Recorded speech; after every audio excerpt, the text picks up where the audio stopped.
병원 복도를 가득 채운 소독약 냄새가 강하나의 폐부 깊숙이 스며들었다. 지독하고 차가운 냄새는 마치 절망의 향기처럼 느껴졌다. 그녀는 낡아진 플라스틱 의자에 앉아 하얀 벽에 보이지 않는 얼룩을 세고 있었다. 하나, 둘, 셋, 숫자가 늘어날수록 심장은 무거운 추처럼 가라앉았다. 방금 전 의사가 했던 말이 뇌리에서 떠나지 않고 맴돌았다. 부친께서는 급성 심근경색입니다. 당장 수술하지 않으면 생명이 위험합니다. 문제는 돈이었다. 언제나처럼 돈이 문제였다. 의사가 제시한 수술비와 입원비는 하나의 가족이 평생을 모아도 만져볼 수 없는 거액이었다. 아버지가 쓰러지시기 전 작은 식당을 운영하며 근근히 살아가던 가족에게 남은 것은 사채업자에게 빌린 빚더미뿐이었다. 식당은 이미 오래전에 넘어갔고 어머니는 파출부일을, 이제 막 고등학생이 된 남동생은 주말 아르바이트를 하며 하루하루를 버티고 있었다. 하나 역시 대학을 휴학하고 온갖 아르바이트를 전전했지만 불어나는 이자를 감당하기에도 벅찼다. 하필 지금? 하나는 마른 입술을 깨물었다. 그녀의 눈앞에 아버지의 얼굴이 어렸다. 언제나 딸을 보며 인자하게 웃어주시던 아버지? 거친 세상의 풍파 속에서 가족을 지키기 위해 닳아버린 아버지의 그 손을 이대로 놓아버릴 수는 없었다. 그때 등 뒤에서 차가운 목소리가 들려왔다. 강하나 씨 되십니까? 고개를 돌리자 깔끔한 검은색 정장을 입은 중년 남자가 서 있었다. 한치의 흐트러짐도 없는 모습. 감정을 읽을 수 없는 무표정한 얼굴.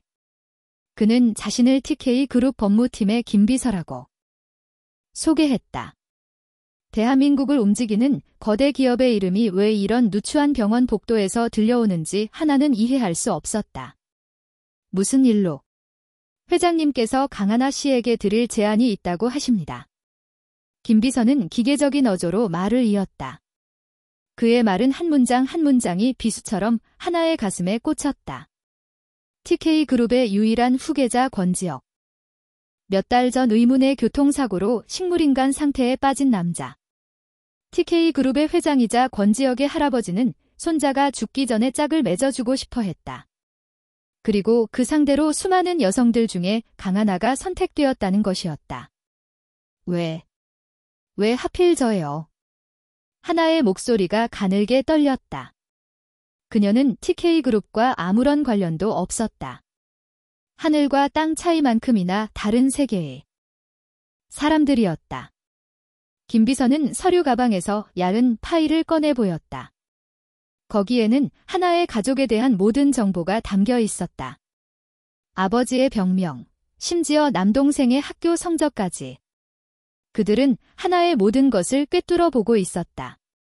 저희는 강하나 씨의 처지를 잘 알고 있습니다. 순종적이고 배경이 깨끗하며 무엇보다 절박한 상황에 처해 있다는 점이 마음에 들었습니다. 회장님께서는 복잡한 문제를 일으키지 않을 며느리를 원하십니다. 순종적이고 배경이 깨끗하며 절박한 그 말은 하나를 인간이 아닌 하나의 물건으로 취급하는 듯했다. 분노가 치밀어 올랐지만 그녀는 아무 말도 할 수 없었다.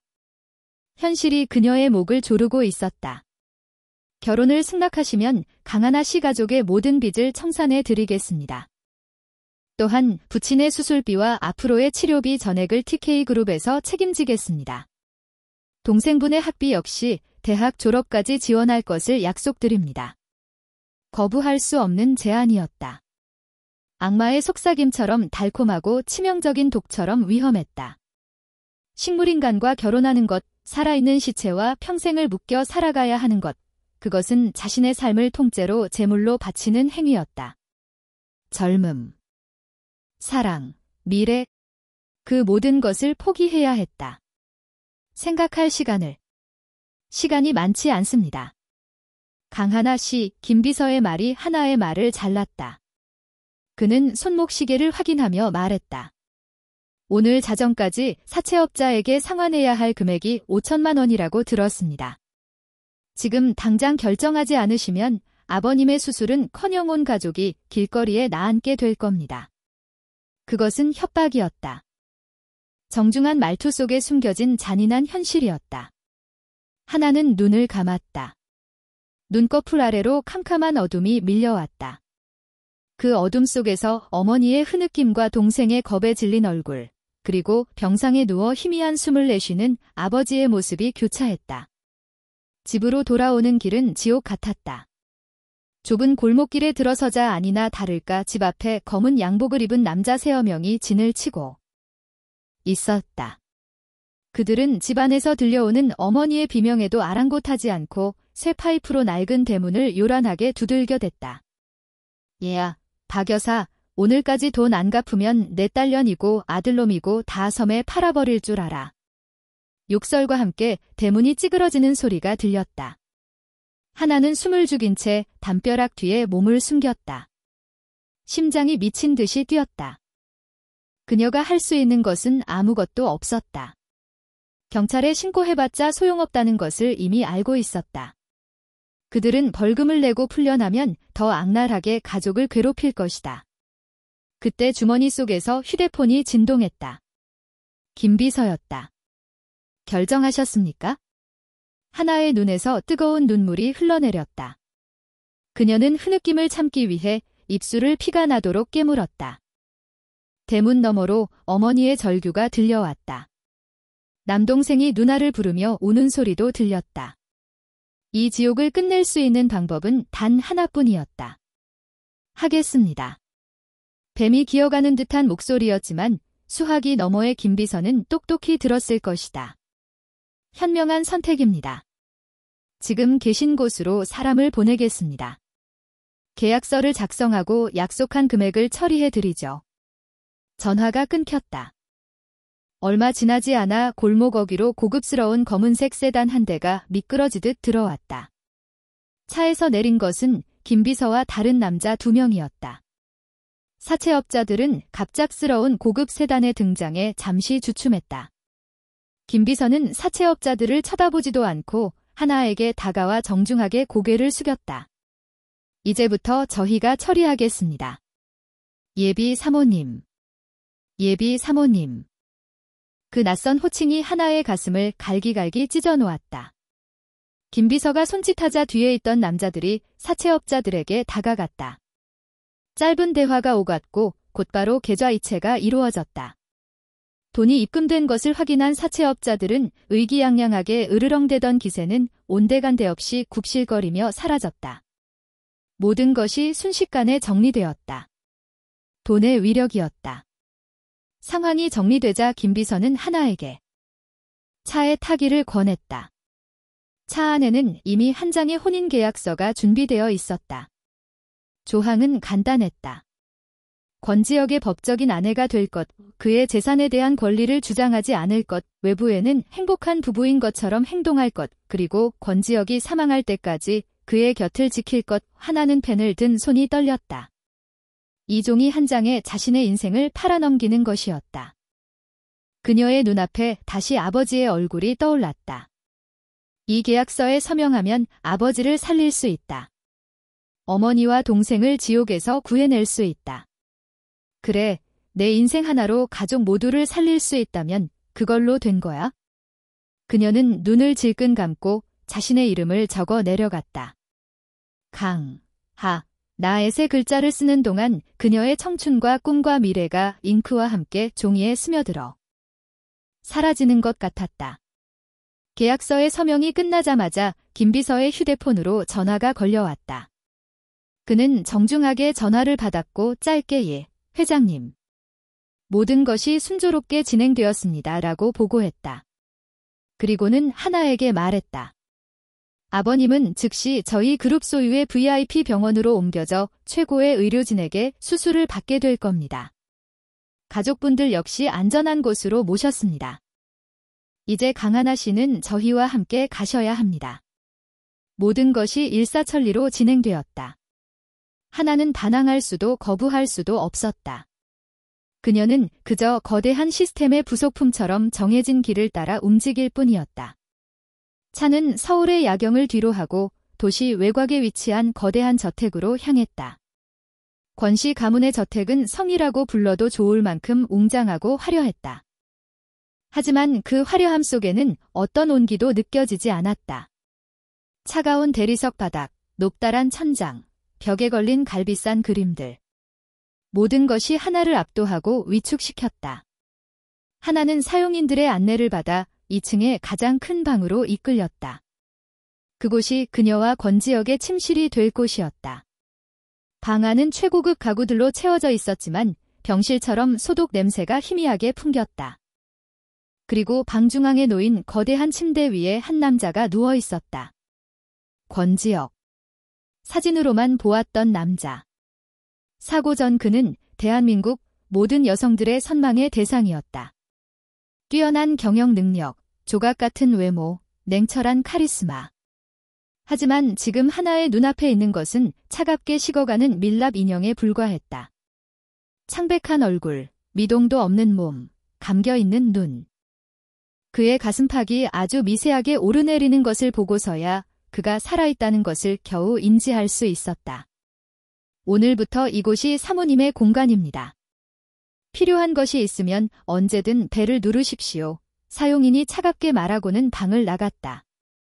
쿵, 문이 닫히는 소리는 마치 감옥 문이 닫히는 소리처럼 들렸다. 방 안에는 오직 하나와 권지혁, 그리고 그의 생명 유지 장치가 내는 규칙적인 기계음만이 남았다. 하나는 침대로 다가가지도 다른 가구에 손을 대지도 못한 채 방 안가운데 우두커니 서 있었다. 이것이 그녀의 현실이었다. 이것이 그녀가 선택한 삶이었다. 이제 그녀는 강하나가 아니었다. TK그룹의 안주인, 식물인간 권지혁의 아내였다. 눈물이 다시 차올랐지만 그녀는 울지 않았다. 눈물 흘릴 자격조차 스스로에게 허락하고 싶지 않았다. 이것은 거래였고 그녀는 자신의 몫을 다해야 했다. 그녀는 천천히 침대 쪽 작은 소파로 다가가 웅크리고 앉았다. 기나긴 밤이 시작되고 있었다. 그녀의 인생에서 가장 길고 어두운 밤이 소파에서 웅크린 채 맞이한 아침은 낯설고 차가웠다. 밤새 뒤척이며 뜬 눈으로 시간을 보낸 하나는 뻐근한 몸을 일으켰다. 거대한 통유리창으로 스며드는 아침 햇살이 방 안의 먼지들을 반짝이는 금가루처럼 비추었지만 그 아름다운 광경에도 마음은 조금도 따뜻해지지 않았다. 어젯밤 그녀는 자신의 이름 석자를 팔아넘겼고 오늘부터 그녀의 삶은 이곳 황금으로 만들어진 감옥에서 시작될 터였다. 간단한 결혼 절차가 그녀를 기다리고 있었다. 결혼식이라고 부르기에도 민망한 행사였다. 가족도 친구도 하객도 없었다. 구청에서 나온 공무원과 김비서, 그리고 집안의 총책임자인 듯한 나이든 집사만이 증인으로 참석했다. 하나는 하얀 원피스를 입으라는 지시에 따랐을 뿐이다. 화려하지만 영혼 없는 그 옷은 마치 수의처럼 느껴졌다. 혼인 신고 서류가 침대 옆 탁자 위에 놓였다. 하나는 펜을 들고 권지혁의 침대 곁으로 다가섰다. 어제보다 더 가까이에서 본 그의 얼굴은 이제 두 분은 법적으로 부부가 되셨습니다. 공무원의 무미건조한 선언이 방 안에 울렸다. 축하한다는 말 한마디 없이 그들은 서류를 챙겨 서둘러 방을 나갔다. 김비서는 하나에게 가볍게 목례를 하고는 필요한 것이 있으시면 언제든 집사에게 말씀하십시오. 사모님이라는 말을 남기고 사라졌다. 방 안에는 다시 정적이 흘렀다. 오직 생명유지 장치가 내는 단조로운 기계음만이 시간을 새기고 있었다. 사모님. 어제부터 듣기 시작한 그 호칭은 여전히 귀에 달라붙지 않고 떠돌았다. 그녀는 권지혁의 아내가 되었지만 이 집안의 진짜 주인은 아닌 그저 값비싼 장식품이나 마찬가지인 존재였다. 하루 일과는 단조롭고 숨막혔다. 오전과 오후 정해진 시간에 간호사 2명이 들어와 권지혁의 상태를 점검했다. 그들은 능숙한 손놀림으로 수액을 갈고 그의 몸을 마사지하고 관을 통해 유동식을 주입했다. 그 과정에서 그들은 하나를 투명인간 취급했다. 그들의 눈에 비친 그녀는 동정의 대상이거나 혹은 돈에 팔려온 가련한 존재일 뿐이었다. 그들의 무관심과 경멸이 섞인 시선은 보이지 않는 바늘이 되어 하나의 자존심을 찔렀다. 식사는 방으로 들어왔다. 대한민국 최고의 요리사가 만들었을 것이 분명한 눈으로 보기에도 호화로운 음식들이었지만 모래를 씹는 것처럼 아무 맛도 느껴지지 않았다. 그녀는 침대에 누워있는 남편을 등지고 창가에 앉아 꾸역꾸역 음식을 넘겼다. 거대한 정원이 내려다 보였다. 완벽하게 관리된 잔디와 형형색색의 꽃들. 하지만 그 아름다운 정원은 그녀에게 허락된 공간이 아니었다. 이 방이 그녀 세계의 전부였다. 시간이 흐를수록 이 거대한 저택이 하나의 숨통을 조여왔다. 그녀는 방 안을 천천히 걸어 다녔다. 부드러운 양탄자, 벽에 걸린 추상화, 책이 가득 찬 서재. 모든 것이 최고급이었지만 사람의 온기가 느껴지지 않았다. 마치 잘 만들어진 무대 세트장 같았다.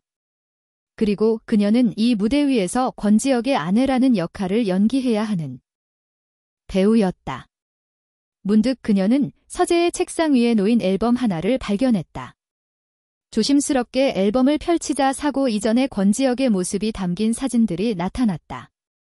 자신감 넘치는 미소를 지으며 연설하는 모습. 경주용 자동차에 기대인 채 활짝 웃는 모습. 아버지인 듯한 중년 남자와 어깨를 동무한 모습. 사진 속 그는 살아있는 에너지 그 자체였다. 눈빛은 날카롭고 총명했으며 세상 모든 것을 가질 수 있다는 오만함마저 느껴졌다. 사진 속의 남자와 침대 위에 누워있는 남자는 같은 사람이라고 믿기 어려웠다.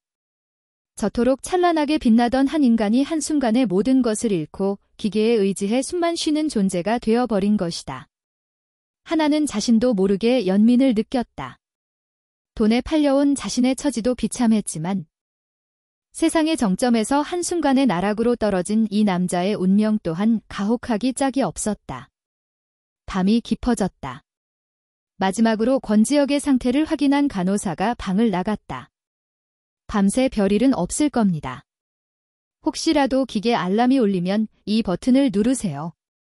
간호사는 기계적인 설명을 남기고 문을 닫았다. 쿵, 다시 한번 세상과 단절되는 소리였다. 방 안에는 침대 머리에 작은 스탠드 불빛만이 남아 있었다. 하나는 소파에 앉아 무릎을 감싸 안았다. 어제와 같은 자세였지만 오늘은 어제보다 더 깊은 외로움과 절망감이 그녀를 짓눌렀다. 가족들은 지금쯤 뭘 하고 있을까? 아버지는 수술을 잘 받고 계실까? 그녀는 휴대폰을 꺼내 들었지만 김비서에게서 온 사번님의 수술은 성공적으로 끝났습니다. 걱정하지 마십시오 라는 짧은 메시지 외에는 아무런 연락도 없었다. 이 저택에 들어온 순간부터 그녀는 외부 세계와 완벽하게 차단되었다. 시간은 유령처럼 소리 없이 흘러갔다. 생명 유지 장치에 삐삐하는 규칙적인 소리가 자장가처럼 혹은 사형 집행을 기다리는 식의 소리처럼 들렸다.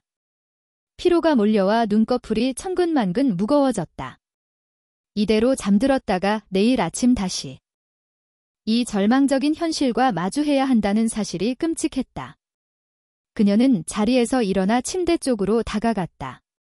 조금 더 가까이에서 그녀는 잠든 혹은 잠든 것처럼 보이는 남편의 얼굴을 들여다보았다. 긴 속눈썹이 하얀 미간에 그늘을 만들고 있었다. 굳게 담은 입술은 한때 얼마나 많은 사람들을 호령했을까? 그녀는 자신도 모르게 손을 뻗어 그의 뺨에 흐트러진 머리카락을 정리해 주려 했다. 바로 그 순간이었다. 하나의 손가락이 그의 뺨에 닿기 직전 미동도 없던 그의 눈꺼풀이 아주 미세하게 파르르 떨렸다. 하나는 심장이 멎는 듯한 충격에 숨을 멈추고 손을 거두었다. 잘못 본 것일까? 근육 경련 같은 것일까? 그녀는 눈을 깜빡이지도 않고 그의 얼굴을 뚫어지라 쳐다보았다. 하지만 그는 다시 아무런 움직임도 보이지 않았다. 심장 박동을 나타내는 모니터의 그래프도 여전히 평온한 곡선을 그리고 있었다. 내가 너무 피곤해서 헛것을 본 거야? 하나는 스스로를 다독이며 한숨을 내쉬었다. 하지만 심장은 여전히 미친 듯이 방망이질 치고 있었다. 그녀가 막 몸을 돌려 소파로 돌아가려 할 때였다. 스르륵. 믿을 수 없는 광경이 눈앞에서 펼쳐졌다. 몇 달 동안 단 한 번도 움직인 적 없다던 남자의 눈이 아주 천천히 떠지고 있었다. 어둠 속에서 드러난 그의 눈동자는 텅 비어 있지도 초점이 흐릿하지도 않았다.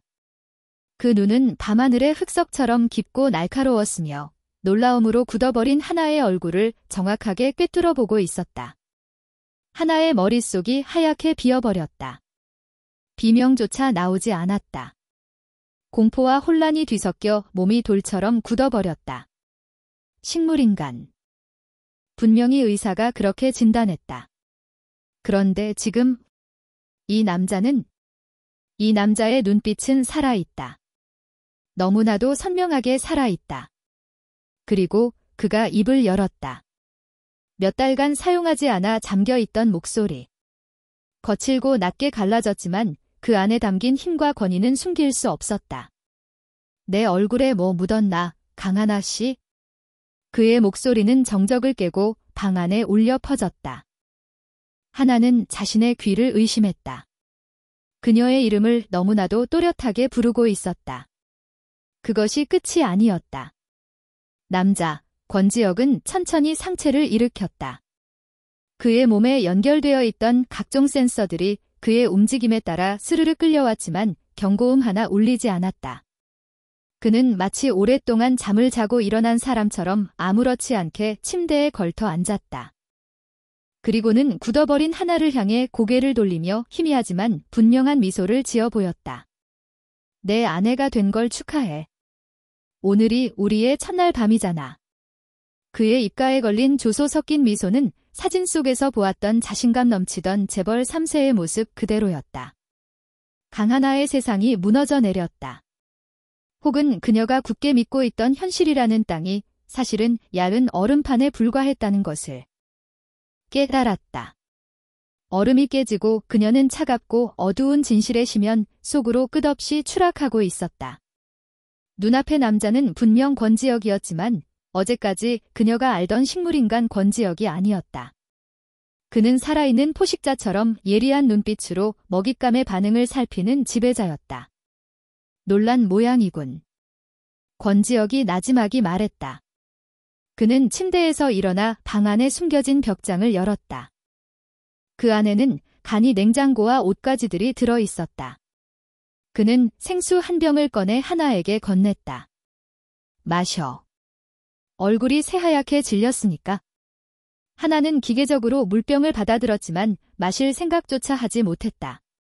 손이 덜덜 떨려 물병을 놓칠 것만 같았다. 이 모든 것이 거대한 몰래 카메라인가? 아니면 자신이 미쳐버린 것일까? 어떻게... 당신은? 식물인간이라고? 간신히 쥐어짜낸 목소리는 심하게 갈라져 나왔다. 권지혁은 하나의 맞은편 소파에 앉았다. 다리를 꼬고 앉는 자세는 자연스럽고 위압적이었다. 마치 이 방이 병실이 아닌 그의 집무실인 것처럼. 그렇게 보여야 했으니까? 그가 담담하게 말했다. 내가 멀쩡하다는 걸 적들이 알았다면 지금쯤 난 정말로 차가운 시체가 되어 있었을 거다. 적들. 내 사촌.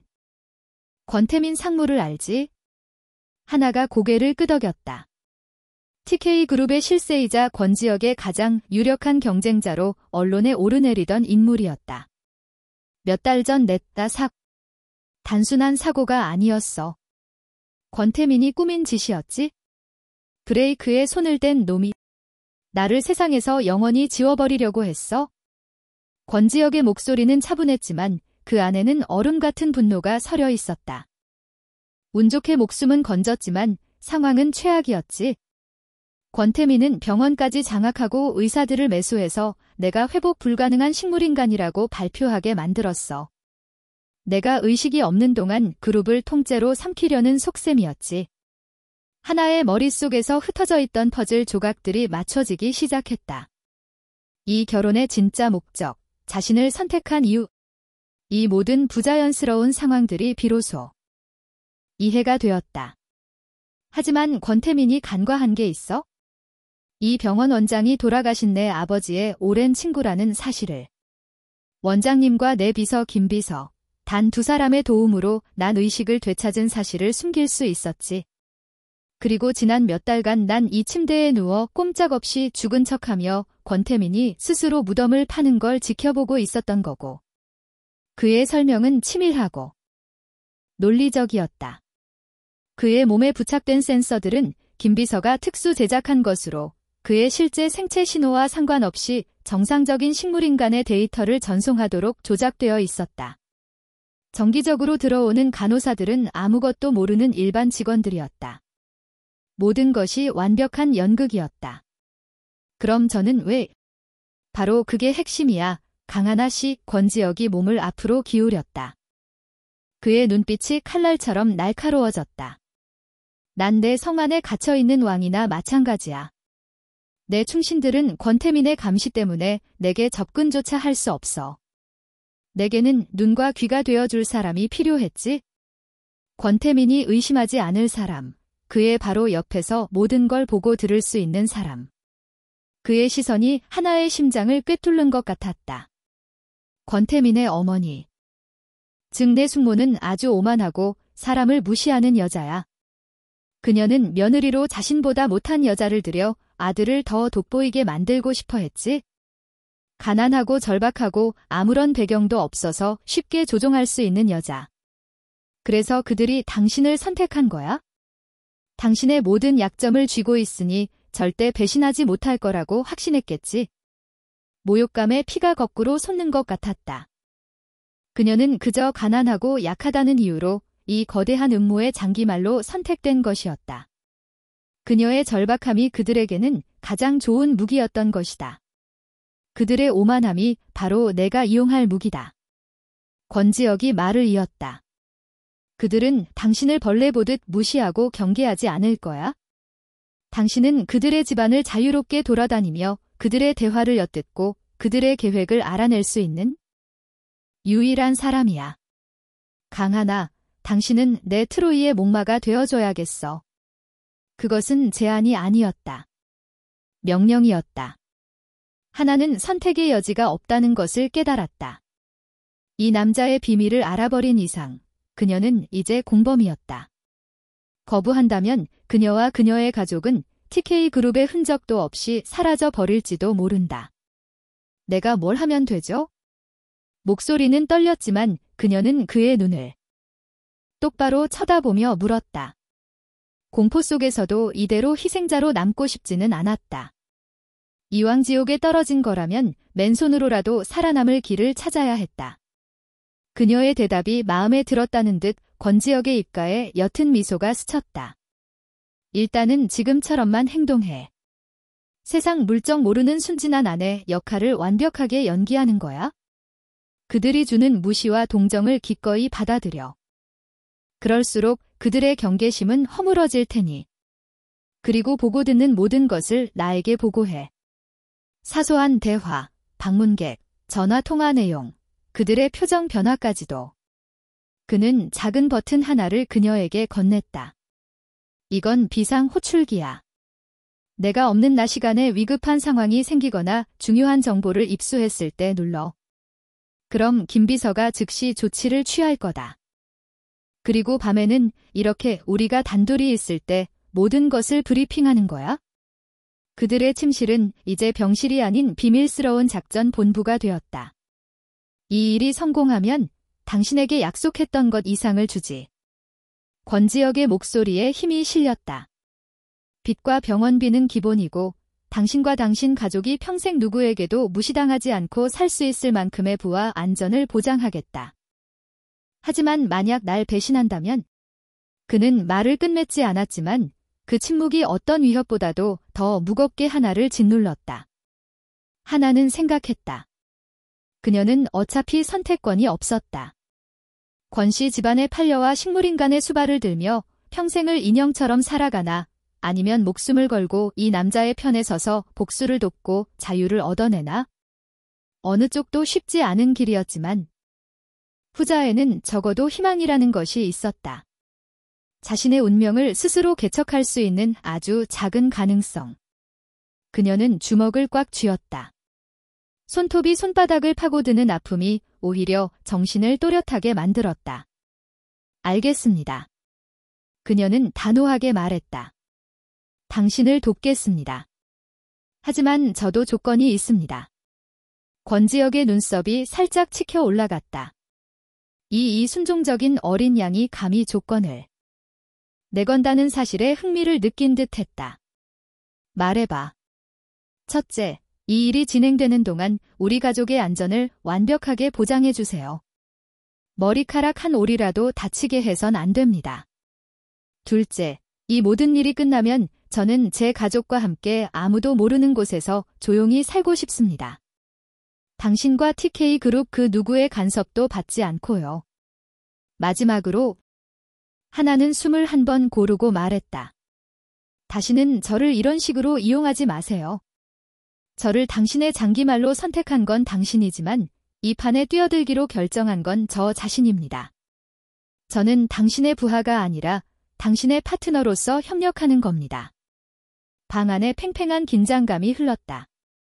한낱에 팔려온 줄 알았던 여자의 당돌한 발언에 권지혁은 잠시 그녀를 빤히 쳐다보았다. 그녀의 눈에는 더 이상 두려움만 있는 것이 아니었다. 절박함이 만들어낸 강인한 의지가 담겨 있었다. 그는 어둠 속에서 예상치 못한 보석을 발견한 기분이었다. 잠시 후 그가 나지막이 웃음을 터뜨렸다. 좋아. 당신의 조건 모두 받아들이지. 파트너. 그는 파트너라는 단어에 힘을 주어 말했다. 그리고는 하나에게 손을 내밀었다. 그것은 계약의 악수였다. 하나는 망설임 없이 그의 손을 맞잡았다. 그의 손은 크고 단단했다. 그 손을 통해 거부할 수 없는 강력한 의지가 전해져 오는 것 같았다. 그렇게 대한민국에서 가장 화려하고 위험한 저택 안에서 누구도 상상하지 못했던 두 사람의 비밀스러운 동맹이 맺어졌다. 한 명은 복수를 꿈꾸는 추락한 왕자, 다른 한 명은 가족을 지키기 위해 모든 것을 걸어야 하는 가난한 소녀. 그들의 위험한 연극이 이제 막 그 서막을 올리고 있었다. 다음 날 아침, 강하나는 거울 앞에 서서 완전히 다른 사람이 되기로 결심했다. 어젯밤 권지혁과의 비밀스러운 동맹은 그녀의 삶에 새로운 목적을 부여했다. 더 이상 그녀는 운명에 끌려다니는 무력한 희생자가 아니었다. 그녀는 복수라는 거대한 연극의 주연 배우였고 그녀의 무대는 이 화려한 저택이었다. 그녀는 옷장 안에 가득한 명품 드레스들을 지나쳐 가장 수수하고 촌스러워 보이는 베이지색 원피스를 골라 입었다. 머리는 아무렇게나 하나로 질끈 묶고 화장기 없는 얼굴에는 약간의 두려움과 세상 물정 모르는 순진함을 담아냈다. 완벽한 위장이었다. 누구도 이 순박한 시골 처녀에 가면 뒤에 날카로운 칼날을 숨기고 있을 거라곤 상상하지 못할 터였다. 아침 식사는 거대한 다이닝룸에서 이루어졌다. 집안의 어른들에게 정식으로 인사를 드리는 자리였다. 어젯밤 권지혁이 알려준 대로 이 집안의 실질적인 안주인은 그의 숙모이자 권태민의 어머니인 윤 여사였다. 하나는 일부러 주눅이 든 듯한 걸음걸이로 다이닝룸에 들어섰다. 길고 화려한 테이블의 상석에는 이미 윤 여사가 앉아 있었다. 날카로운 눈매와 야은 입술, 갈비싼 보석으로 치장한 모습에서 오만함이 뚝뚝 묻어났다. 그녀의 옆에는 아들 권태민 상무가 앉아 신문을 보고 있었다. 그는 하나를 발견하고는 신문 너머로 경멸적인 시선을 던졌다. 내가 그 아이구나. 윤 여사가 먼저 입을 열었다. 목소리는 비단결처럼 고왔지만 그 안에는 서리가 내린 듯한 냉기가 흘렀다. 그녀는 하나를 위아래로 훑어보았다. 마치 가축시장에서 물건의 값을 매기는 듯한 노골적인 시선이었다. 인사는 할 줄 아니? 안녕하십니까? 강하나입니다. 하나는 어설프게 허리를 숙였다. 권지혁이 가르쳐준 대로 최대한 어리숙하고 교양 없어 보이게 행동했다.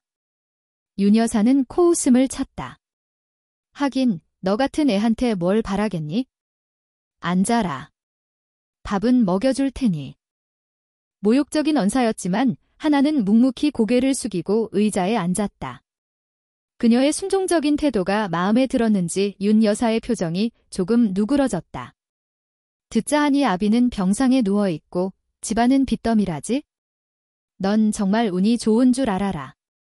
우리 지역이가 저 꼴이 아니었다면 내가 감히 이 집안에 발을 들일 수 있었을 것 같아? 앞으로 내가 할 일은 딱 하나야.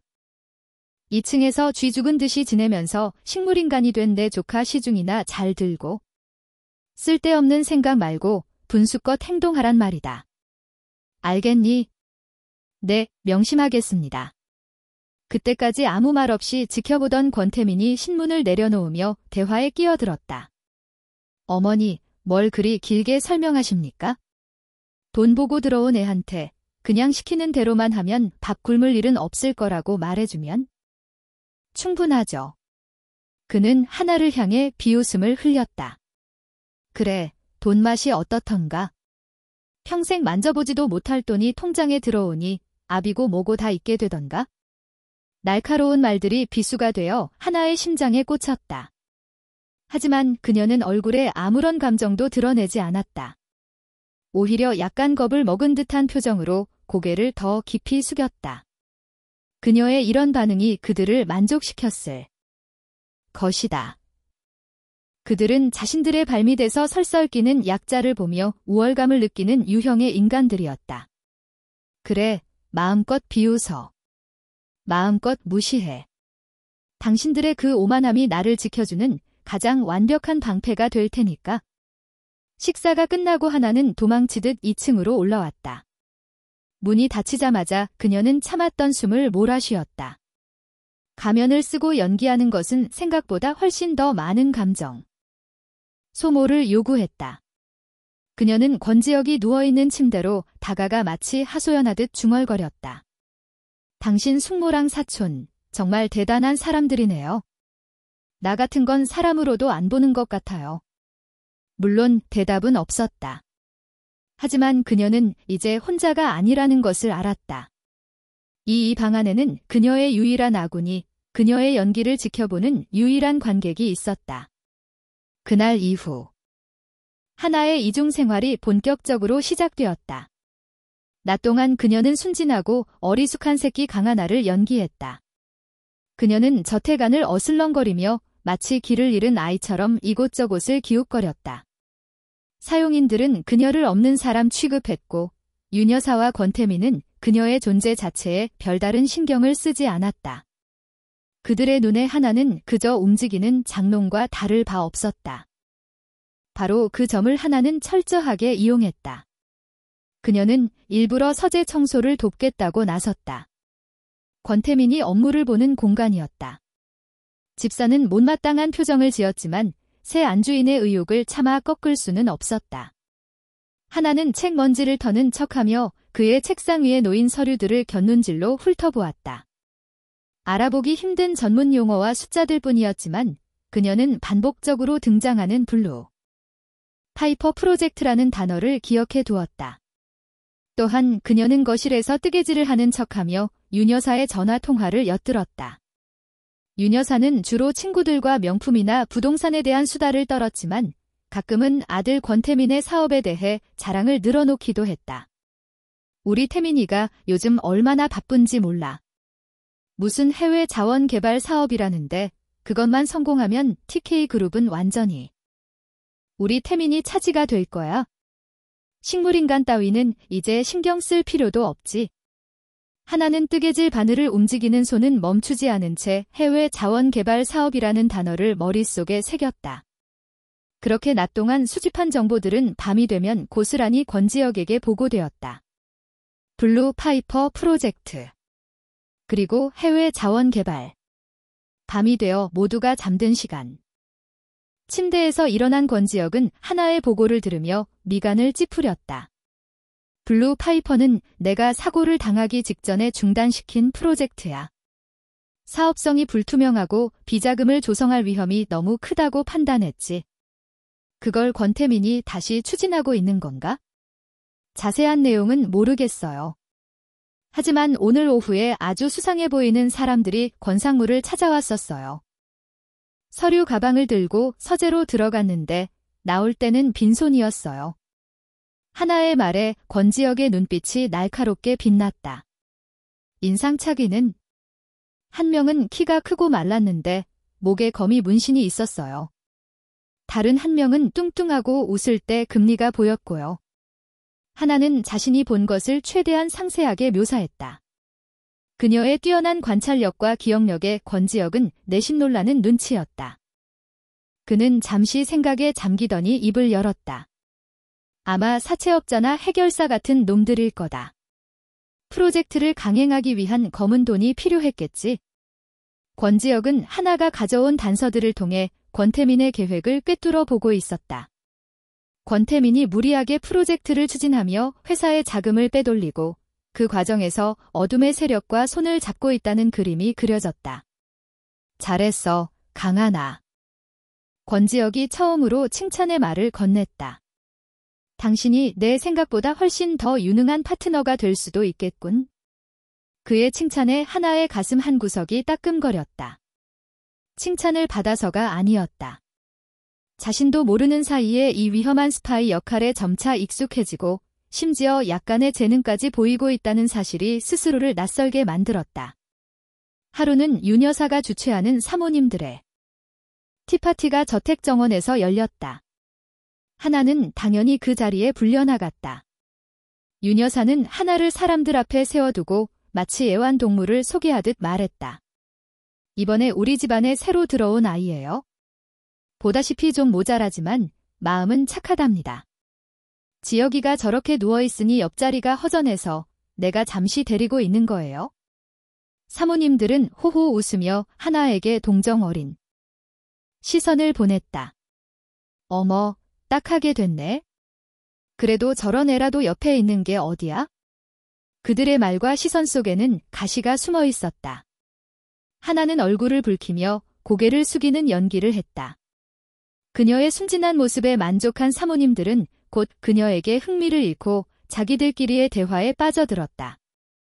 그리고 그들의 대화 속에서 하나는 또 하나의 중요한 정보를 얻었다. 글쎄, 최 의원님이 다음 주에 유럽으로 출장을 간다지 뭐야? TK그룹에서 후원하는 무슨 에너지 포럼에 참석한다나. 어머, 정말. 우리 남편도 그 포럼 때문에 골치가 아프다던데. 권태민 상무가 꼭 참석해달라고 신신당부를 했다면서. 최 의원, 유럽, 에너지 포럼. 그날 밤 하나는 이 정보를 권지혁에게 보고했다. 최 의원은 대표적인 친기업 정치인이야. 그리고 권태민의 오랜 뒷배이기도 하지? 권지혁이 차갑게 말했다. 유럽에서 포럼을 핑계로 만나 블루 파이퍼 프로젝트와 관련된 불법적인 정치 자금을 건네려는 속셈이겠군. 권태민의 계획이 점점 더 구체적으로 드러나고 있었다. 권지혁의 얼굴은 분노로 굳어졌다. 자신의 자리를 빼앗고 회사를 위험에 빠뜨리는 사촌을 그는 결코 용서할 수 없었다. 강하나. 권지혁이 그녀를 불렀다.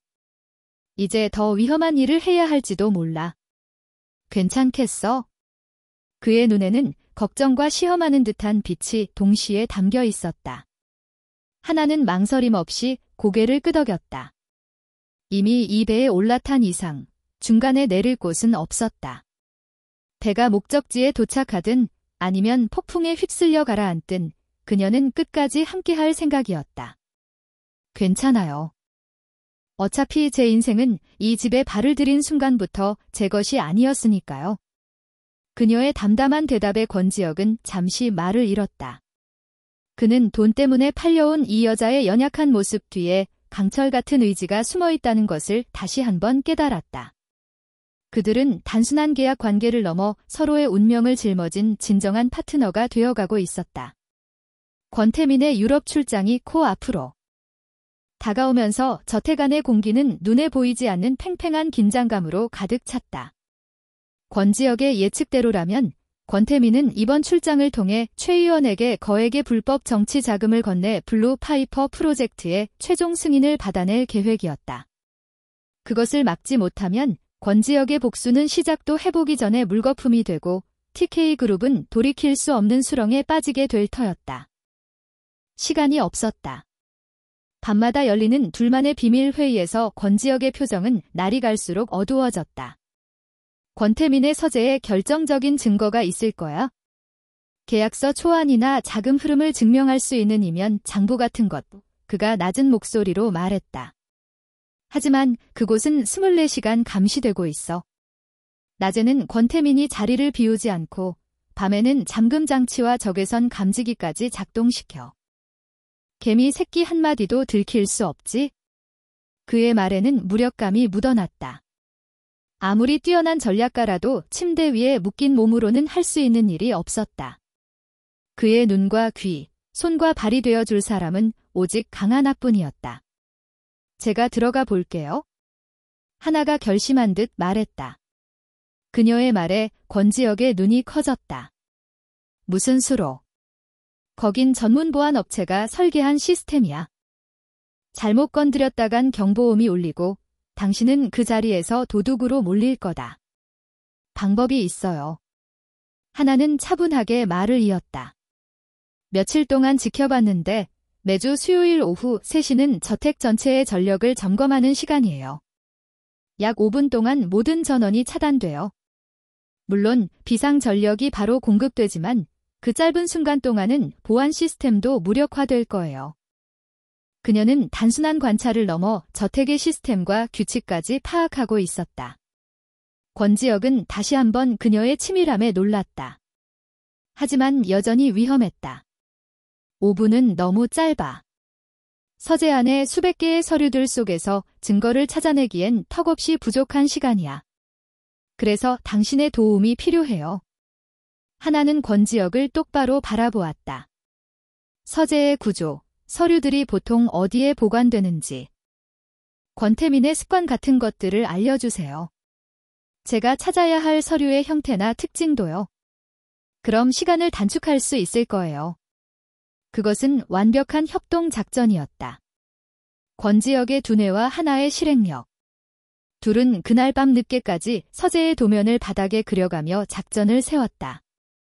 권지혁은 자신의 기억을 총동원해 서재의 모든 것을 하나에게 설명했다. 책상 서랍의 위치, 비밀 금고가 숨겨진 책장, 권태민이 중요한 서류를 숨겨둘 만한 예상 장소까지. 권태민은 의심이 많은 놈이라 가장 중요한 서류는 가장 허술해 보이는 곳에 숨기지. 아마도 저기 창가, 오래된 고서들 사이일 가능성이 커. 드디어 운명의 수요일 오후가 되었다. 하나의 심장은 금방이라도 터져나올 것처럼 미친 듯이 뛰었다. 손바닥은 식은땀으로 축했다. 그녀는 일부러 윤 여사에게 다가가 정원의 꽃에 물을 줘도 되겠냐고 물었다. 내가 할 일이 없어서 별짓을 다 하는구나.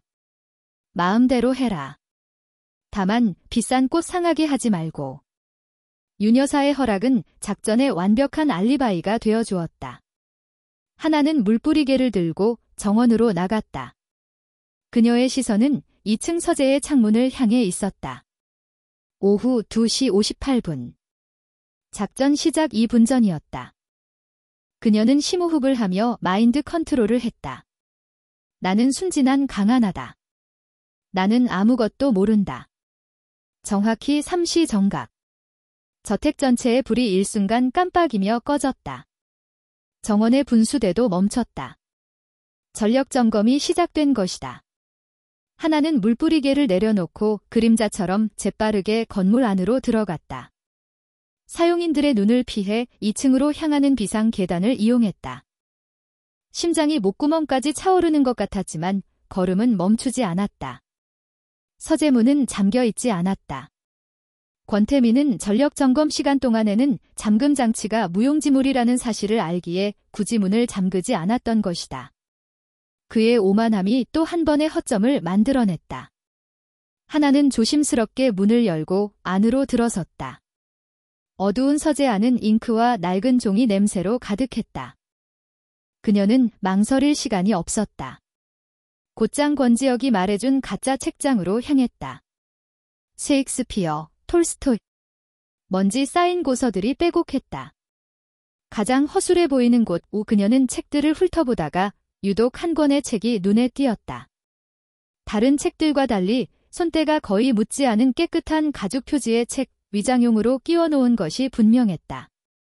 그녀가 조심스럽게 책을 꺼내자 책의 속은 파여 있었고 그 안에 얇은 USB 하나와 노란색 서류 봉투가 들어 있었다. 찾았다. 그녀가 봉투를 막 집어 들려는 순간이었다. 복도 저편에서 발소리가 들려왔다. 권태민이었다. 전력 점검 시간을 이용해 잠시 자리를 비웠다가 돌아오는 길인 듯했다. 하나의 온몸에 피가 차갑게 식었다. 지금 여기서 들키면 모든 것이 끝이었다. 그녀는 본능적으로 거대한 커튼 뒤로 몸을 숨겼다. 심장이 터질 듯한 소리를 낼까 봐 두 손으로 입을 막았다. 달칵. 문이 열리고 권태민이 들어왔다. 그는 콧노래를 부르며 책상으로 향했다. 기분이 좋아 보였다. 유럽으로 떠나기 전 모든 계획이 순조롭게 진행되고 있다고 확신하는 듯했다. 하나는 커튼 뒤에서 숨을 죽였다. 권태민이 책상 서랍에서 무언가를 찾는 동안 그녀는 필사적으로 머리를 굴렸다. 이대로 그가 나가기만 기다릴 수는 없었다. 5분의 시간은 거의 다 지나가고 있었다. 곧 비상전력이 공급되고 모든 시스템이 정상으로 돌아올 것이다. 그때 권태민의 휴대폰이 울렸다. 오, 최 의원님. 내접입니다. 그의 목소리가 한껏 공손해졌다. 그럼요. 모든 준비는 완벽합니다. 다음 주에 뵙고 드릴 서류도? 아, 네, 물론입니다. 제 서재 가장 안전한 곳에 잘 보관하고 있습니다. 그 말을 하는 순간 그의 시선이 정확히 하나가 숨어있는 창가 쪽 책장을 향했다. 하나의 심장이 덜컥 내려앉았다. 들킨 건가? 하지만 권태민은 아무것도 눈치채지 못한 듯 다시 전화에 집중했다. 걱정 마십시오. 그럼 다음 주에 뵙겠습니다. 전화를 끊은 권태민은 다시 서랍을 뒤적이다가 혀를 차며 방을 나갔다. 젠장, 라이터를 어디 뒀더라. 아마도 담배를 피우러 나간 듯 했다. 그가 나가자마자 하나는 커튼 뒤에서 튀어나왔다. 그녀는 망설임 없이 책 속에 있던 USB와 서류 봉투를 품 안에 숨겼다. 그리고 서재를 빠져나오려는 순간 저택의 모든 불이 다시 활짝 켜졌다. 5분이 지난 것이다. 아슬아슬한 순간이었다. 그녀는 다시 비상 계단을 통해 정원으로 돌아왔다. 아무도 그녀의 부재를 눈치채지 못한 듯했다. 그녀는 다시 물뿌리개를 들고 태연하게 꽃에 물을 주기 시작했다. 하지만 그녀의 등은 식은 땀으로 흥건했고 다리는 후들거렸다. 그날 밤 권지혁은 하나의 손에 들린 USB와 서류를 보고 말을 잃었다. 그는 침묵 속에서 USB를 노트북에 연결하고 서류를 꼼꼼히 읽어내려갔다. 그의 표정은 점점 더 굳어졌다. USB 안에는 블루 파이퍼 프로젝트의 실체가 담겨 있었다.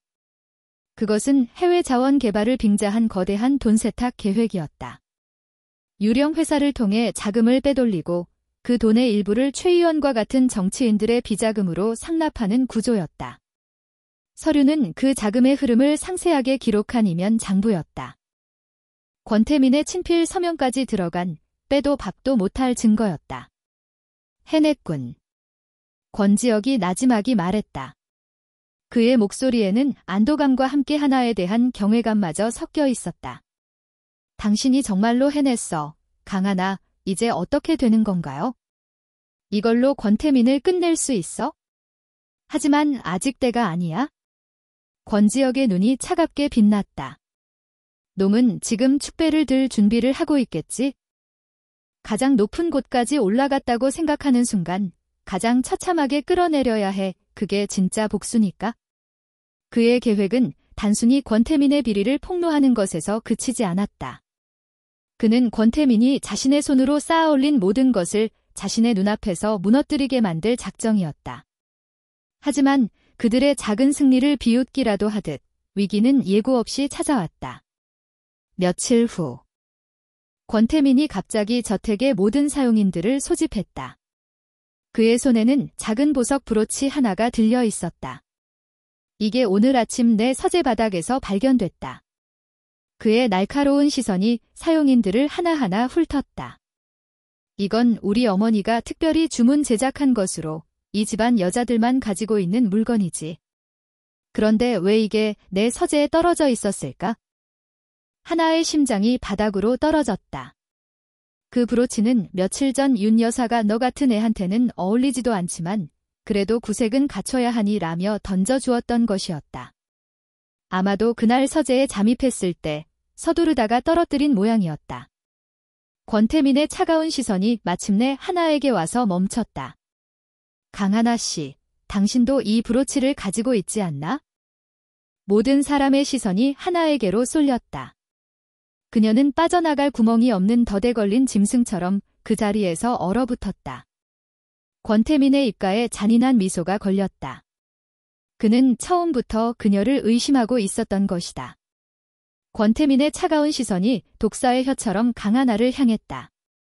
하방에서 쏟아지는 의심의 눈초리들이 그녀를 옴짝달싹 못하게 올까맣다. 공기는 납처럼 무겁게 가라앉았다. 그녀는 완전히 궁지에 몰렸다. 어떤 변명을 해도 이 상황을 빠져나갈 수는 없어 보였다. 그녀가 자신의 결백을 증명할 방법은 없었고 권태민은 이미 확신에 차 있었다. 왜 대답이 없지, 강하나 씨?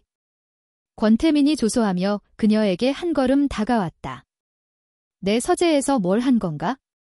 아니, 누가 시켜서 들어간 거지? 그의 말은 명백히 그녀의 배후를 캐내려는 의도였다. 그의 눈빛은 내 뒤에 누가 있는지 불어라고 말하고 있었다. 하나는 입술을 깨물었다. 여기서 무너지면 권지혁의 모든 계획이 수포로 돌아간다.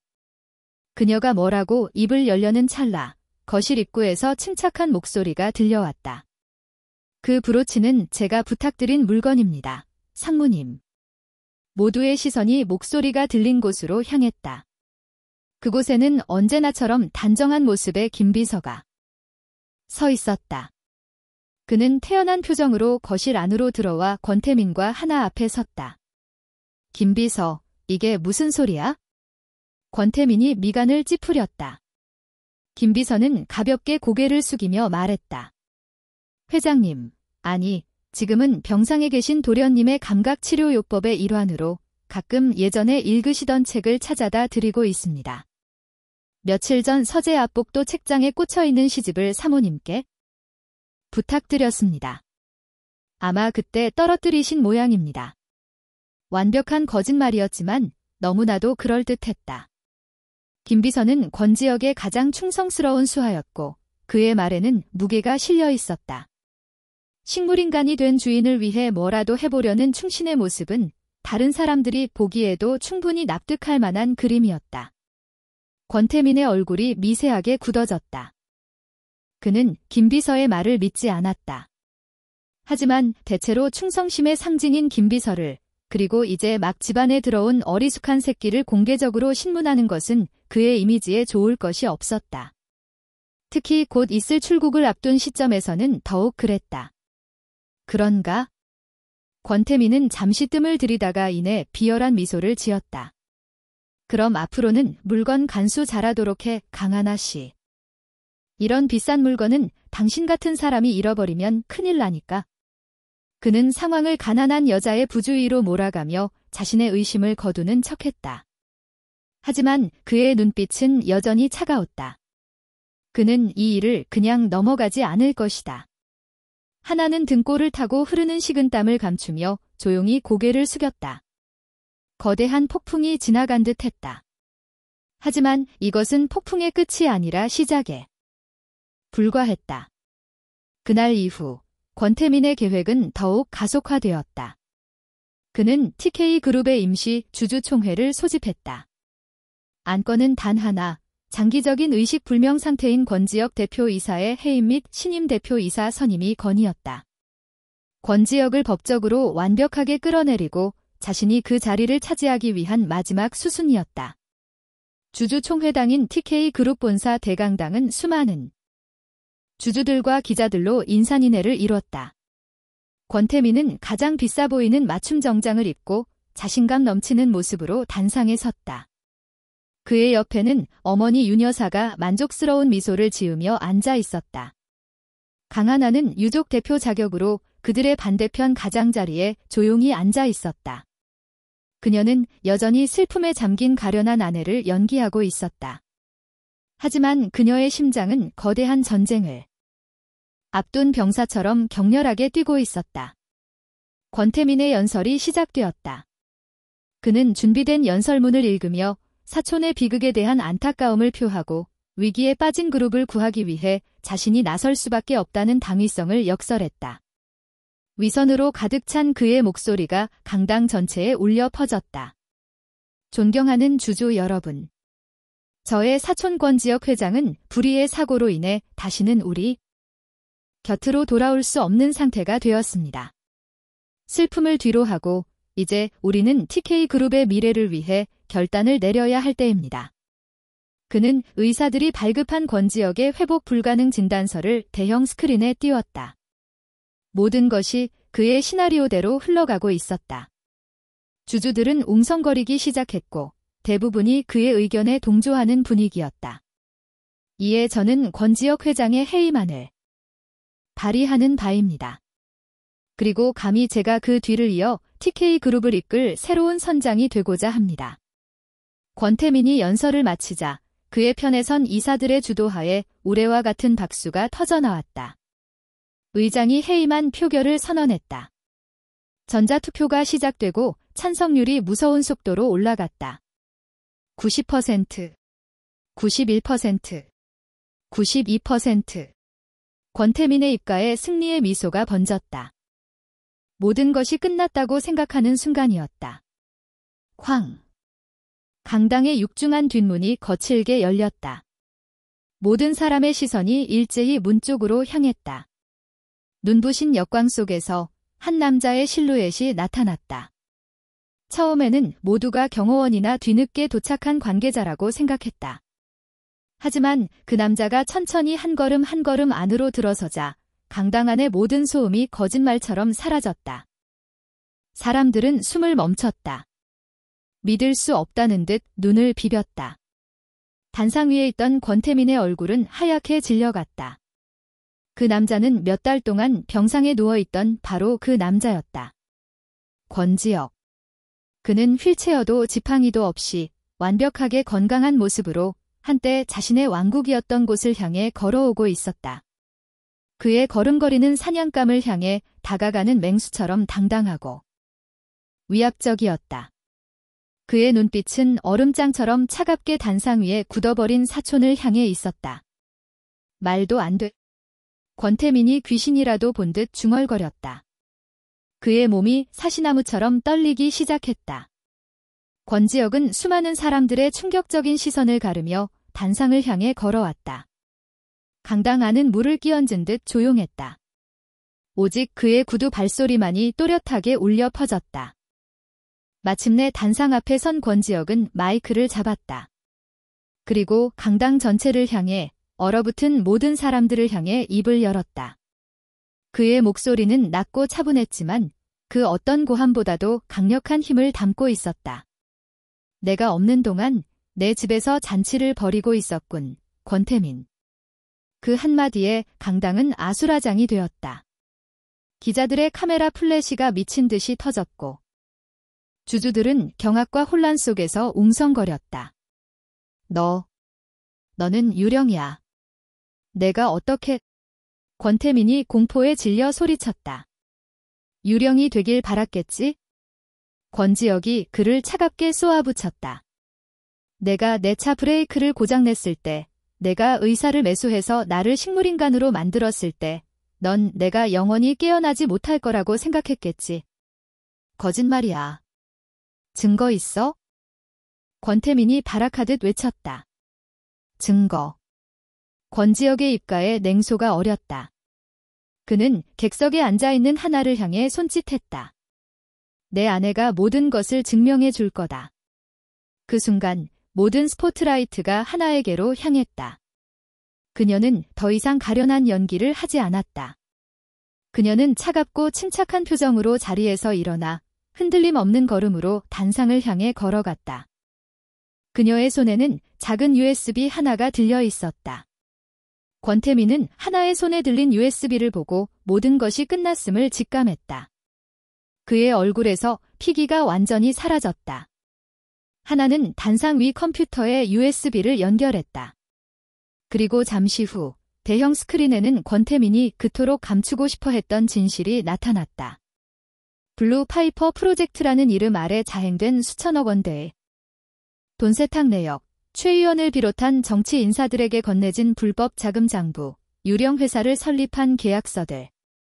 그리고 그 모든 서류의 마지막 장에는 권태민의 친필 사인이 선명하게 찍혀 있었다. 아. 권태민은 무너져 내렸다. 그의 야망, 그의 계획, 그의 모든 것이 한순간에 잿더미가 되어버렸다. 스크린에 잇따라 시추사 레이팅 증거는 너무나도 명백해서 그 어떤 변명도 통하지 않았다. 당장은 이제 걷잡을 수 없는 혼란에 휩싸였다. 주주들의 분노 섞인 고함과 기자들의 질문이 뒤섞였다.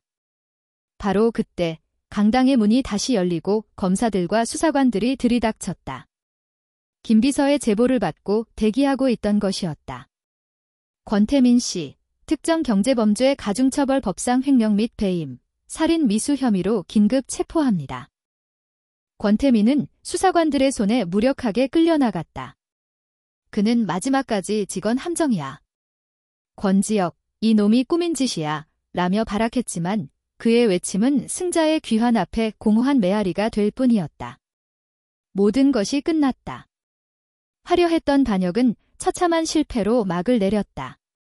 권지혁은 자신의 왕좌를 되찾았고 그의 옆에는 더 이상 순진한 시골 처녀가 아닌 그의 가장 강력한 파트너가 된 강하나가 서 있었다. 그녀는 조용히 이 모든 광경을 지켜보고 있었다. 이것은 그녀의 승리이기도 했다. 주주총회장의 문이 닫히고 권태민의 발악 섞인 외침이 복도 저편으로 사라지자 강당 안에는 잠시 기묘한 정적이 흘렀다. 그러나 그 정적은 곧이어 터져나온 거대한 함성과 카메라 플래시 세례에 의해 산산조각 났다. 죽은 줄 알았던 황제가 귀환했고 거대한 제국의 운명은 한순간에 뒤바뀌었다. 이 극적인 사건의 중심에는 권지혁과 그의 곁에 선 강하나가 있었다. 회장님, 어떻게 살아 돌아오신 겁니까? 권태민 상무의 모든 혐의가 사실입니까? 옆에 계신 분은 누구십니까? 이번 사건에서 어떤 역할을 하신 겁니까? 기자들이 벌떼처럼 몰려들었다. 권지혁은 소란 속에서도 조금도 흐트러짐 없는 모습으로 하나의 어깨를 감싸 안았다. 그것은 그녀를 보호하려는 무의식적인 행동이었다. 그는 기자들을 향해 손을 들어 소란을 진정시켰다. 자세한 내용은 곧 공식 발표가 있을 겁니다. 그의 목소리는 낮았지만 강당 전체를 압도했다. 다만 한 가지만 말씀드리겠습니다. 오늘 TK그룹은 길고 어두웠던 부패의 고리를 끊어내고 새롭게 태어났습니다. 그리고 이 모든 것을 가능하게 한 사람은 제 아내 강하나입니다. 그는 자네라는 단어에 힘을 주어 말했다. 그 말에 하나는 자신도 모르게 그를 올려다보았다. 그의 눈빛은 더 이상 차가운 전략가의 것이 아니었다. 그 안에는 어떤 따뜻하고 단단한 감정이 담겨 있었다. 그 후 며칠은 폭풍처럼 지나갔다. 권지혁은 회장실로 복구하자마자 그룹 전체에 대한 대대적인 감사에 착수했다. 권태민의 라인에 서서 비리를 저질렀던 임원들은 모조리 해고되었고 불투명하게 진행되던 프로젝트들은 전면 재검토에 들어갔다. 그의 결정은 빠르고 단호했으며 한치의 망설임도 없었다. 추락했던 왕자는 이전보다 더욱 강력하고 냉철한 군주가 되어 돌아왔다. 그 바쁜 와중에도 그는 하나와의 약속을 잊지 않았다. 그는 직접 차를 몰아 하나를 그녀의 가족이 머물고 있는 새 집으로 데려갔다. 그곳은 더 이상 과거의 빚쟁이들에게 시달리던 낡고 초라한 집이 아니었다. 햇살이 잘 드는 정원이 딸린 아담하고 아름다운 2층 주택이었다. 아빠. 하나는 병원에서 퇴원해 거실 소파에 앉아있는 아버지를 보고 달려가 와락 껴안았다. 아버지의 얼굴은 예전보다 혈색이 훨씬 좋아져 있었다. 옆에 있던 어머니와 남동생의 얼굴에도 그늘 대신 화사한 웃음이 피어 있었다. 권지혁은 그 모습을 문가에서 조용히 지켜보았다. 잠시 후 그는 하나의 아버지에게 다가가 깊이 고개를 숙였다. 늦게 인사드려 죄송합니다. 아버님. 권지혁입니다. 하나의 아버지는 인자한 미소로 그의 손을 잡았다. 자네 덕분에 내 딸이 우리 가족 모두가 새 삶을 얻었네. 고맙다는 말로는 부족하네. 아닙니다. 제가 하나 씨에게 진 빚이 더 큽니다. 권지혁은 진심을 담아 말했다. 앞으로 아버님의 치료와 가족분들의 생활은 제가 끝까지 책임지겠습니다. 다시는 돈 때문에 고통받는 일은 없도록 하겠습니다. 그날 하나는 오랜만에 가족들과 함께 저녁을 먹으며 웃음꽃을 피웠다. 그 평범하고 따뜻한 풍경을 바라보는 권지혁의 마음 한구석이 뭉클해졌다. 그는 세상 모든 것을 가졌지만 단 한 번도 가져보지 못했던 것이었다. 다시 저택으로 돌아오는 차 안 어색한 침묵이 흘렀다. 그들의 관계는 이제 어떻게 되는 것일까? 계약은 끝났다. 그녀는 이제 자유의 몸이었다. 저택의 넓은 정원, 달빛이 쏟아지는 벤치에 두 사람은 나란히 앉았다. 권지혁은 품 안에서 서류 봉투 2개를 꺼내 하나에게 건넸다. 이건 우리 혼인계약 무효 확인서입니다. 법적인 절차는 모두 끝났습니다. 당신은 이제 완벽하게 자유입니다. 하나의 심장이 쿵 내려앉았다. 예상했던 일이었지만 막상 닥치니 가슴 한쪽이 시큰했다. 그리고 이건? 그가 2번째 봉투를 내밀었다. 당신과 당신 가족을 위한 겁니다. 약속했던 것보다 훨씬 많을 겁니다. 당신이 해준 일에 비하면 이것도 부족하지만 봉투 안에는 천문학적인 액수가 적힌 통장과 집문서가 들어 있었다. 그녀가 평생 꿈꿔왔던, 아니 꿈조차 꿔보지 못했던 보상이었다. 하지만 이상하게도 기쁘지 않았다. 오히려 이 서류들이 자신과 그를 갈라놓는 차가운 벽처럼 느껴졌다. 하나는 봉투를 다시 그에게 밀어냈다. 이건 받을 수 없어요. 왜죠? 이건 당연한 당신의 몫입니다. 제가 이 위험한 일에 뛰어든 건 물론 처음에는 가족 때문이었어요. 하나는 그의 눈을 똑바로 쳐다보며 말했다. 하지만 나중에는 당신이 이기길 바랐어요. 당신의 복수가 성공하길 진심으로 바랐어요. 이건 돈 때문에 한 일이 아니에요. 우리는 파트너였잖아요.